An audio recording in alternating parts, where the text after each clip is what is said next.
ஸ்ரீ ராகவேந்திரருடைய வரலாற்றை பற்றி ரொம்பவே விரிவாக நம்ம கடந்த பதிவுகளில் பார்த்தோம்.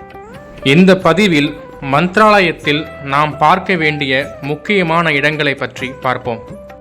ஸ்ரீ ராகவேந்திரருடைய ஜீவசமாதி, அபய் ஆஞ்சநேயர் கோவில், துங்கபத்ரா நதி, பீக்ஷாலா அம்மன் கோவில்.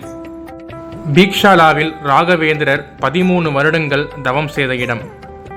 ராகவேந்திரர் உடைய தீவிர பக்தரும் சிஷ்யருமான அப்பண்ணாச்சாரியா வாழ்ந்த வீடு. அவரது வீட்டில் ராகவேந்திரர் உறங்கிய இடம். ஆஞ்சநேயர் ராகவேந்திரருக்கு காட்சி கொடுத்த பஞ்சமுகி ஆஞ்சநேயர் கோவில்.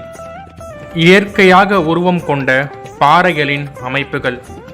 1500க்கும் மேற்பட்ட மாடுகள் இருக்கும் கோஷாலா. கோவில் அன்னதான கூடம்.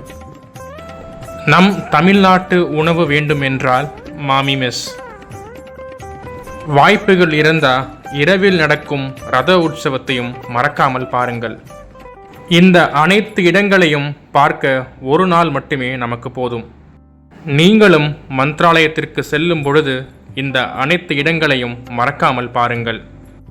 அடுத்த பதிவில் மற்றொரு முக்கியமான கோவிலை பற்றி தெரிந்து கொள்வோம். சேனலை சப்ஸ்கிரைப் பண்ணி வச்சுக்கோங்க. நன்றி.